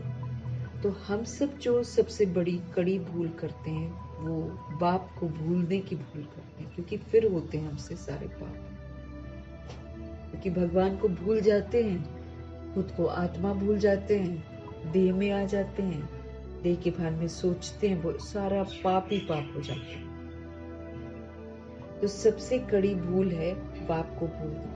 बाप फरमान करते हैं माँ में कभी याद करो, मुझ एक बाप को याद करो। ये भूलना नहीं चाहिए। बाप कहते हैं तुम बहुत पुराने आशिक हो। भक्ति मार्ग में हम सब भगवान को बुलाते थे, तुम सब आशिकों का एक ही तो माशुक है। वो तो एक दो की शक्ल पर आशिक माशुक होते हैं, लैला मजनू वगैरह। यहाँ तो माशुक एक ही है, शिव बाबा निराकार है। वो एक कितने आशिकों को याद करेंगे? अनेकों को एक को याद करना तो सहज है, एक कैसे अनेकों को याद करेंगे? बाबा को कहते हैं बाबा हम आपको याद करते हैं, आप हमको याद करते हो? बाबा कहते अरे याद तुमको करना है ना, पतित से पावन होने के लिए। हम पतित बने हैं तो हमको याद करना है ना, मैं थोड़ी पतित हूं जो मैं याद करूं। तुम्हारा काम है याद करना, क्योंकि तुमको पावन बनना है। तो सारी दुनिया तो पतित है, तो हम अगर उनको याद करते हैं तो हम और पतित बनते हैं, हम गिर जाते हैं और गिरते हैं और गिरते हैं। तो एक पवित्रता का सागर तो सिर्फ एक शिव बाबा है, तो उन्हीं को याद करेंगे तो हम पावन बनेंगे ना। इसीलिए एक को याद करना, क्योंकि बाकी सब पतित हैं। तो जो जितना याद करते हैं, मीठे बाबा कहते हैं, उनको फिर धारणा भी होती है, क्योंकि भगवान से ही तो हमें शक्तियां मिलती हैं सब कुछ करने की। हम जितना बाबा को याद करते हैं ज्ञान की बरसात होती है, समझ आता जाता है ज्ञान। जितना हम प्रभु को याद करते हैं उतना हमको 7 गुण और बाकी के दैवी गुण धारण करने की शक्ति मिलती है, तो धारणा भी होती है। और जितना हम प्रभु जी को याद करते हैं उतना सेवा भी हो रही होती है, नेचुरल सेवा हो रही होती है, करने की मेहनत नहीं करनी पड़ती है। तो जो जितना याद करते हैं और अच्छी रीति सर्विस भी करते हैं उनको धारणा होती है। तो तुम्हारा काम है याद करना, क्योंकि आपको पावन बनना है। तो जो जितना याद करते हैं और अच्छी रीति सर्विस भी करते हैं उनको फिर धारणा भी होती है। याद की यात्रा बहुत डिफिकल्ट है, इसमें ही युद्ध चलती है, क्योंकि इसमें देह के भान को बुलाना होता है। देह समझकर तो याद करने से कोई फायदा ही नहीं है। इसलिए ये याद की यात्रा बहुत डिफिकल्ट है, क्योंकि इसके पीछे ही में माया आती है, इसमें ही युद्ध चलती है। बाकी ऐसे नहीं, माया क्या, पुराने रिश्ते, दुनिया है ना, स्वभाव, संस्कार, अपना देह, पुरानी बातें, ऐसा हुआ था वैसा हुआ था, पास्ट क्या, भूत। हम भूत का चिंतन करते हैं तो फिर क्या हो जाता है, हम फिर पाप कर रहे हैं ना, भगवान को याद नहीं कर रहे हैं। अच्छी दुनिया आने वाली है, उसके लिए मुझे अच्छा बनना है, हम फिर पास्ट का चिंतन करके भूत आत्मा बन जाते हैं। पास्ट भूत काल को कहते हैं, बीत गया हो, उसको सोचने से मेरे को कोई लाभ होता है क्या? हाँ, उससे सबक जरूर सीख लेना कि दोबारा गलतियां नहीं करनी वैसे। बाकी याद करने से हमको कुछ नहीं मिलता, गिरते ही हैं। जैसे फिर घृणा आएगी या फिर किसी से अटैचमेंट आएगी तो गिरावट है, आत्मा के लिए दोनों चीजें गिरावट है। तो जो जितना बाबा कहे याद करते हैं, अच्छी रीति सेवा भी करते हैं, उनको फिर धारणा होती है। याद की यात्रा जो है बहुत डिफिकल्ट है, इसमें ही युद्ध चलती है। बाकी ऐसे नहीं है कि 84 का चक्र तुम भूल जाएंगे। ये कान सोने का बर्तन चाहिए। हमारे जो कान है ना, ये सोने का बर्तन कब बनेंगे? जब हम सिर्फ और सिर्फ प्रभु की बातें सुने। ये दुनियावी बातें ना सुने। फिर दुनिया झूठ बोल रही है, दुनिया झूठ खंड है ना, अपने को शरीर ही समझ रहे हैं और शरीर के भान में वो सारी बातें बताते हैं, तो वो तो झूठ है। तो ये कान अब हमारे झूठ न सुने। पुरानी दुनिया की कोई चीज सुननी नहीं है। हमें याद रखना चाहिए कि कयामत की घड़ियां तो चल रही हैं, लेकिन जो अंतिम कयामत की घड़ियां होंगी ना, जब बाबा नहीं होंगे, तो त्रिमूर्ति मैगजीन जो सबसे जब बाबा हुआ करते थे ना साकार में, तब जो मैगजीन है उसमें लिखा हुआ था कि जिस जिस अंग से हम श्रीमत की अवज्ञा करते हैं, उस अंग को कष्ट होगा। अब हमारे कान में दर्द हो जाता है तो कैसा लगता है? अच्छा नहीं लगता है बिल्कुल। कोई भी चीज में दर्द हो जाए, दांतों में दर्द हो जाए, कानों में दर्द हो जाए, आंखें दुखे, सिर दुखे, अच्छा थोड़ी लगता है। कितना परेशान हो जाते हैं। और कान का दर्द तो एकदम तबाही मचा देता है। दांत का दर्द, कान का दर्द तबाही मचाता है ना। अब वो समय आएगा जब मेडिसिन नहीं होंगे और जब ऐसी सजाएं हमको मिलेंगी। अभी तो चलो हम दवाई ले आएंगे, टेम्पररी रिलीफ मिल जाता है दवाइयों से, लेकिन आगे चल के तो हिसाब किताब सामने आएगा ना। इसीलिए प्रभु की श्रीमत के विपरीत जाकर जिस भी अंग का हम प्रयोग करते हैं, चाहे हम मुख का करते हैं, वो तो हम खान पान उल्टा करते हैं तो तुरंत असर आता ही आता है, लेकिन हम मुख से जो अपशब्द बोलते हैं, इसकी सजाएं हम जरूर खाएंगे। दांतों में प्रॉब्लम, सारा हमारी जो भी है ना, हम संगम युग में जो करते हैं ना, उसी का परिणाम है। कोई ना कोई निमित्त बन जाता है, लेकिन एक्चुअली हम संगम युग में श्रीमत के विपरीत चलते हैं, तब ये सारे कष्ट हमको होते हैं। तो कान सोने का बर्तन होना चाहिए, जो सिर्फ प्रभु की बातें सुने। न कलयुगी गाने सुनने हैं, न कलयुगी म्यूजिक सुनना है, और न कलयुगी बातें सुननी है। सब झूठ बातें हैं, सब पाप कराने वाली बातें, भगवान से दूर ले जाने वाली बातें। हम जितना भगवान से दूर होते जा रहे हैं, हमको चेक करना चाहिए कि हम उतना ही खतरे में जा रहे हैं। तो कान सोने का बर्तन चाहिए। जितना तुम याद करेंगे ना, उतनी धारणा अच्छी होगी, इसमें ताकत रहेगी। इसलिए कहते हैं याद का जौहर चाहिए।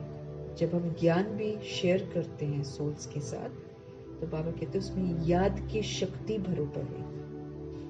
भगवान की याद कमाल करती है। हम ये नहीं कह सकते हैं हम कुछ करते हैं, हम सारी समझ तो प्रभु से लेते हैं।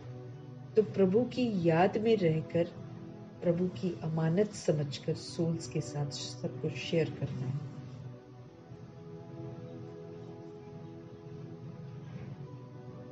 तो जितना हम प्रभु को याद करेंगे, उतनी धारणा अच्छी होगी, इसमें ताकत रहेगी। इसलिए कहते हैं कि याद का जौहर चाहिए। ज्ञान से कमाई है, ज्ञान जो है इससे कमाई है। याद से सारी शक्तियां मिलती हैं। पावर तो प्रभु को याद करने से। अब जो हमको चार्ज होना है, हम आत्मा को पाठ बजाना है ना, हम आत्माएं शक्तिहीन हो गई है। तो सतयुग में पाठ बजाने की ताकत चाहिए, पावर चाहिए। तो वो जो पावर है वो कैसे भरेगी हमारे अंदर? जब हम बाबा को याद करेंगे तभी तो हम चार्ज होंगे। और फिर उसके लिए जैसे रबड़ उतारनी पड़ती है तार को तार से जोड़ने के लिए, ऐसे ही हमको शरीर रूपी जो रबड़ है इसके भान से बाहर आना है। तब परमात्मा संग हमारा योग लगेगा, तब जाकर शक्ति आएगी, तब जाकर हम किसी सोल को प्रभु की बातें बताएंगे तो उसको टच भी होगा। तो जितना तुम याद करेंगे उतनी धारणा अच्छी होगी, इसमें ताकत रहेगी। इसलिए कहते हैं याद का जौहर चाहिए। ज्ञान से तो कमाई होती है, लेकिन जब हम प्रभु जी को याद करते हैं तो हमको सारी शक्तियां मिलती हैं। तलवारों में भी नंबरवार जौहर का फर्क होता है, तलवार सारी एक जैसी नहीं होती है। यहाँ भी फिर जैसी याद वैसे फिर नंबरवार हमें सारी शक्तियां मिलती हैं। वो तो है स्थूल बातें, मूल बात है बाप एक ही कहते हैं कि अल्फ को याद करो, माना भगवान को याद करो। दुनिया के विनाश के लिए ये एक एटॉमिक बॉम्ब जाकर रहेगा और कुछ नहीं। उसमें न सेना चाहिए न कैप्टन चाहिए, बस बॉम्ब गिरा देंगे, खत्म। नहीं तो पहले क्या होता था, सेना भी चाहिए होती थी, कैप्टन भी चाहिए होता था, कितने सारे पैदल भी चलते थे, जैसे अटैक करते थे। अब वो सिस्टम नहीं है। अब बाबा कहे एटॉमिक बॉम्ब जाकर रहेगा और कुछ नहीं, उसमें न सेना चाहिए न कैप्टन। आजकल तो ऐसा बनाया है जो वहां बैठे बैठे बॉम्ब छोड़ देंगे, कहीं जाने की जरूरत नहीं। तुम यहाँ बैठे बैठे राज्य लेते हो, वो वहां बैठे बैठे सबका विनाश कर देंगे। तुम्हारा ज्ञान और योग उनका मौत का समान इक्वल हो जाता है। इधर हमारे पास ज्ञान है, हमारे पास योग की शक्ति है, और उधर मौत का सारा समान है। तो ज्ञान और योग से हम प्रभाव मुक्त रहते हुए विजयी बन सकते हैं। ये भी एक खेल है, एक्टर्स तो सभी हैं। भक्ति मार्ग पूरा हुआ है, बाप ही आकर अपना भी और रचना के आदि मध्य अंत का परिचय देते हैं। भक्ति मार्ग पूरा हुआ है, बाप ही आकर अपना भी और फिर रचना के आदि मध्य अंत का परिचय देते हैं। अब बाप कहते हैं व्यर्थ की बातें तुम नहीं सुनो। कलयुग की बातें व्यर्थ है, सब खत्म होने वाला है। देह खत्म होने वाली है, इसलिए देह की बातें सारी व्यर्थ है, वेस्ट है, सोल्स हैं। तो अब बाप कहते हैं व्यर्थ की बातें तुम नहीं सुनो, इसलिए hear no evil, see no evil, think no evil, do no evil, speak no evil। इसका चित्र बनाया है ना, आगे तो बंदर का बनाते थे, अब मनुष्य का भी बनाते हैं, क्योंकि सूरत मनुष्य की है लेकिन सीरत जो है, कैरेक्टर जो है वो बंदर जैसा है, इसलिए भेंट करते हैं। तो सभी बंदर मिसल बन गए। सूरत मनुष्यों की है, हरकतें जितनी है वो बंदर मिसल है। काम, क्रोध, लोभ, मोह, अहंकार, उछलना कूदना, ये सब बंदर बना है। हम सभी सोल्स तो मेहमान हैं इस सृष्टि पर, तो हमको तो रॉयल घर की हम आत्माएं हैं, तो वो रॉयल्टी जो है वो उछल कूद वाले थोड़ी दिखा सकते हैं।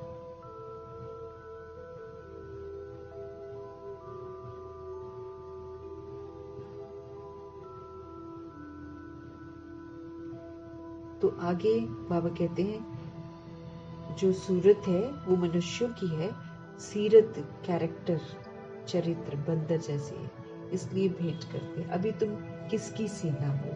तुम शिव बाबा की सेना। बंदर से तुमको मंदिर लायक बना रहे हैं। पहले हम सब बंदर में सब थे, इसलिए अब हमको ध्यान रखना। अब मंदिर लायक भगवान बना रहे हैं, तो देवता उछल कूद नहीं करते। और वैसे भी हमने धरती को बहुत तंग किया है, तो अब हमको उछल कूद बिल्कुल नहीं करनी है। जितना हम शांत रहेंगे उतना हम उसको सहयोग देंगे, और सहयोग देना मतलब अपने आप को सजाओं से छुड़ाना। उल्टे काम जितने किए हैं वो छोड़कर अब सुलटे काम करना। सीरत जो बंदर मिसल हो गई है, उस चरित्र को मंदिर लायक बनाना, पूजनीय बनाना। कहाँ की बात बाबा कहते कहाँ लेके आए। बंदर कोई पुल आदि बांध सकता है क्या? लेकिन देखो, जब हम लोग अज्ञानता में हैं तो हम लोग विरोध तो नहीं करते थे या गलत तो नहीं समझते थे। अभी भगवान अपना बुद्धि का ताला इतना बंद होता है कि गलत चीजों को भी देखकर हम लोग सच सच कहते हैं। तो बाबा कहते हैं कि कहाँ की बात कहाँ ले गए हैं भगवान। हम आत्मा जो बंदर बन जाते हैं सीरत से, शक्ल तो मनुष्यों की है लेकिन सीरत जो गंदी बन जाती है, उस लाइफ से प्रभु हमको अडॉप्ट करते हैं।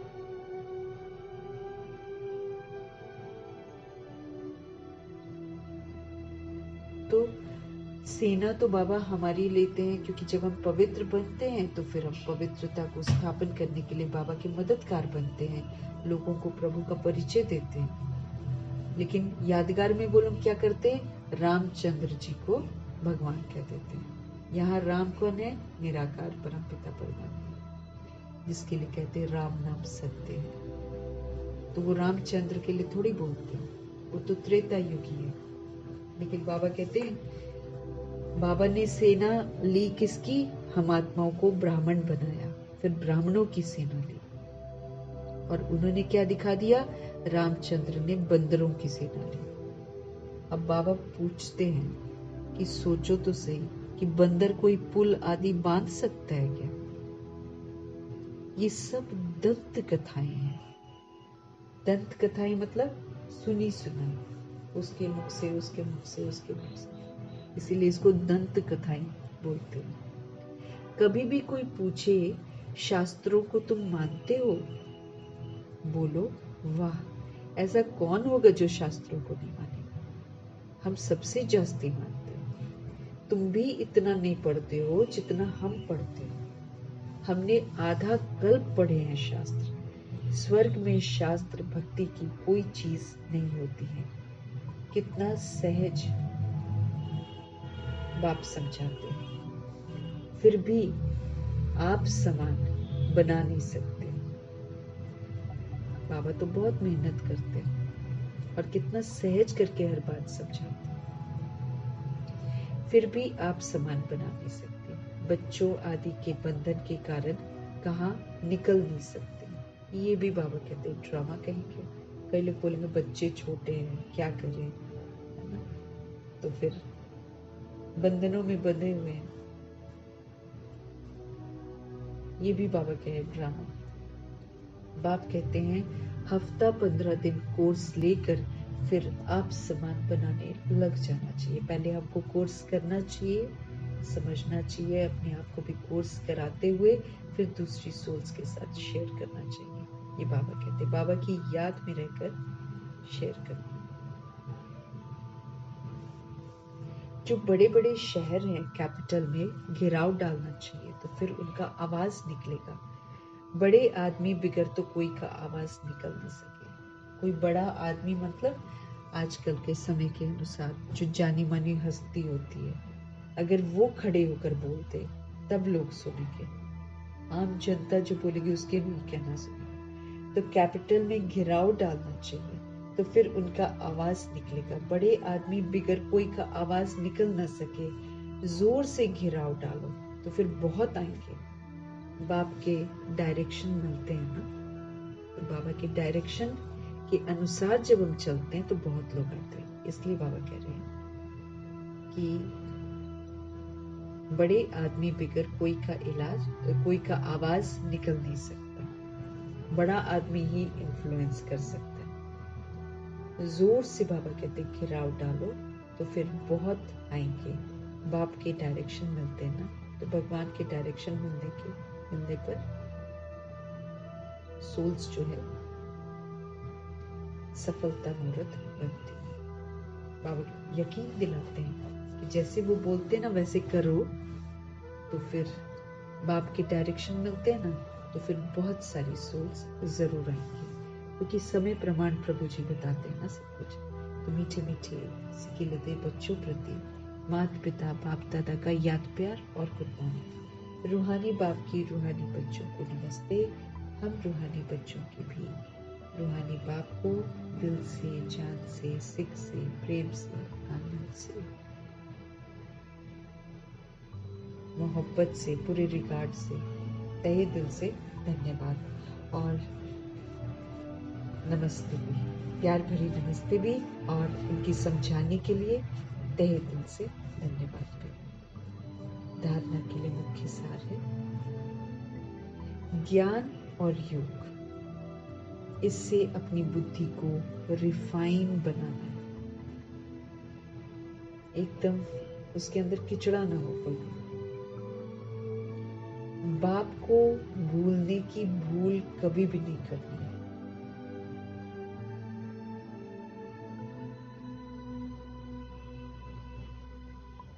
आशिक बनकर माशूक को याद करना, जैसे आशिक माशूक याद करते ना दीवानगी में, वैसे लैला मजनू है ना, श्री फरियाद, ऐसे जो सोल्स हैं ये लोग कितने लगन में मगन रहते हैं। तो ऐसी लगन हमको एक शिव बाबा के साथ होनी चाहिए। बंधन मुक्त बनकर आप समान बनाने की सेवा। पहले खुद बंधन मुक्त बनना है, फिर हम दूसरी सोल्स को बंधनों से मुक्त कर सकते हैं। तो बंधन मुक्त बनकर आप समान बनाने की सेवा करनी है, वरना हम बंधन मुक्त बने तो दूसरी सोल भी बंधन मुक्त बन जाए। उस विधि से आप समान बनाना है। ऊंच मर्तबा पाने का हमें पुरुषार्थ करना है। पुरुषार्थ में कभी भी हमको दिल शिकस्त नहीं करना। ऊंच मर्तबा पाने का पुरुषार्थ पूरा करना है। पुरुषार्थ में कभी हमको दिल शिकस्त नहीं बनना है। तो बंधन मुक्त बनकर आप समान बनाने की सेवा करनी है। ऊंच मर्तबा पाने का हमें पुरुषार्थ करना है। पुरुषार्थ में कभी हमको दिल शिकस्त नहीं होना, मायूस नहीं होना, हिम्मत नहीं हारनी। आज का सदगुरु जी का वरदान, 1 मिनट की एकाग्र स्थिति द्वारा शक्तिशाली अनुभव करने वाले और कराने वाले एकांतवासी भव। एक के अंत में खो जाओ, एक प्रभु की याद में 1 मिनट में, देह के भान से हटकर 1 मिनट की एकाग्र स्थिति भी जो होगी, उससे हम शक्तिशाली अनुभव कर सकते हैं और दूसरों को करा भी सकते हैं। और फिर साथ में हमको एकांतवासी भव का वरदान भी मिल जाएगा। एकांतवासी बनना अर्थात कोई भी एक बड़ा पावरफुल संकल्प में स्थित हो जाना, चाहे बीज रूप स्थिति में स्थित हो जाओ, चाहे लाइट माइट हाउस की स्थिति में स्थित हो जाओ, विश्व को लाइट माइट दो, चाहे फरिश्ता पद की स्थिति द्वारा औरों को अव्यक्त स्थिति का अनुभव कराओ। हमारी स्थिति होगी तो हम दूसरी सोल को करवा पाएंगे। तो चाहे फरिश्ते पद की स्थिति के द्वारा औरों को अव्यक्त स्थिति का अनुभव कराओ। 1 सेकंड व 1 मिनट भी अगर इस स्थिति में एकाग्र होकर स्थित हो जाओ, तो स्वयं को और अन्य आत्माओं को बहुत लाभ दे सकते हो, क्योंकि यही जो एक्यूरेट कनेक्शन है, वो कनेक्शन ही तो बहुतों का कल्याण करने के निमित्त बन जाए।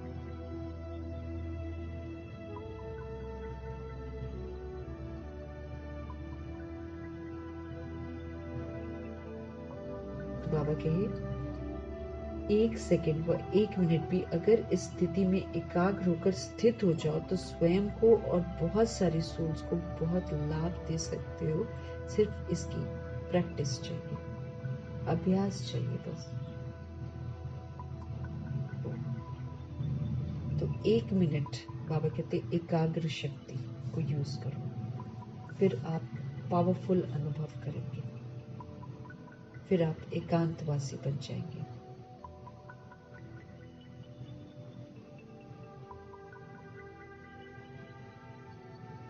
एकांतवासी बनना, कोई भी एक शक्तिशाली स्थिति में स्थित होना। अब स्थितियां बाबा बता रहे हैं, बीज रूप स्थिति में स्थित हो जाओ, कभी लाइट हाउस की स्थिति में स्थित हो जाओ, विश्व को प्रकाश दो, विश्व को शक्ति दो, या फिर फरिश्तेपन की स्थिति द्वारा औरों को अव्यक्त स्थिति का अनुभव कराओ। 1 सेकंड का 1 मिनट भी अगर इस स्थिति में एकाग्र हो, स्थित हो जाओ, तो स्वयं को और दूसरी सोल्स को बहुत लाभ दे सकते हो। सिर्फ बाबा कहते इसकी प्रैक्टिस बहुत चाहिए।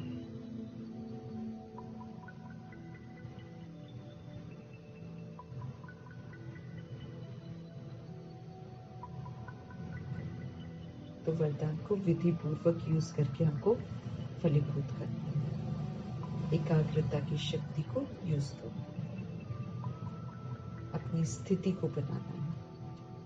स्लोगन है, ब्रह्मचारी वो है जिसके हर संकल्प, हर बोल में पवित्रता का वाइब्रेशन समाया हुआ है, उसको बोलते हैं ब्रह्मचारी। ना ब्रह्मचारी, ब्रह्मचारी। ब्रह्मा के आचरण पर चलने वाली आत्मा ब्रह्मचारी कहलाती है। तो ब्रह्मचारी वो है जिसके हर संकल्प,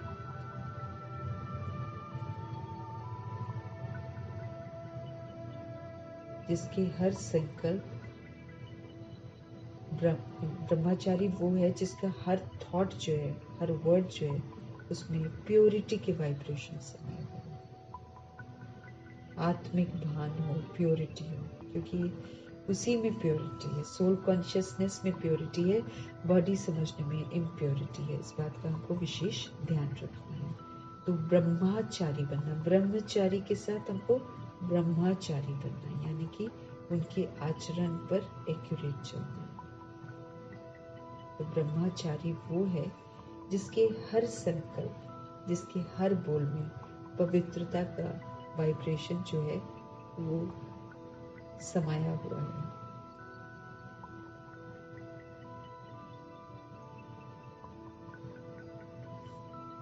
तो अपने होमवर्क को हम याद रखेंगे, मुरली रूपी ताज पहन कर रखेंगे और हम सब प्रभु जी का धन्यवाद करेंगे।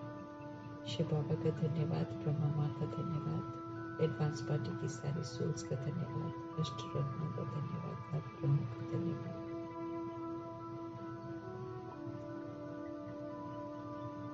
16,108 करोड़ बाकी जितनी बची हुई आत्माएं, सबका धन्यवाद। 5 तत्वों का धन्यवाद।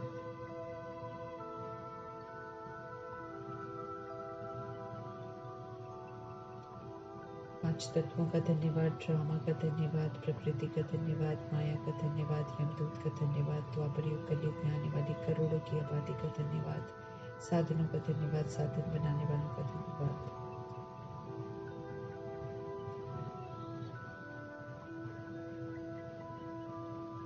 साथ में रहने वाली सोल्स का धन्यवाद, सहयोगी आत्माओं का धन्यवाद, शरीर रूपी इंस्ट्रूमेंट का धन्यवाद, अविनाशी खजानों का धन्यवाद।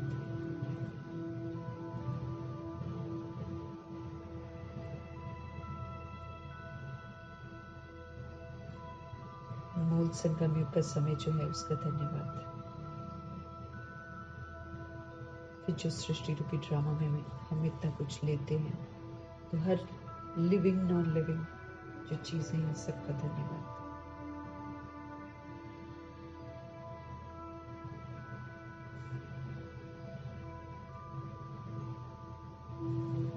पूरे यूनिवर्स का धन्यवाद।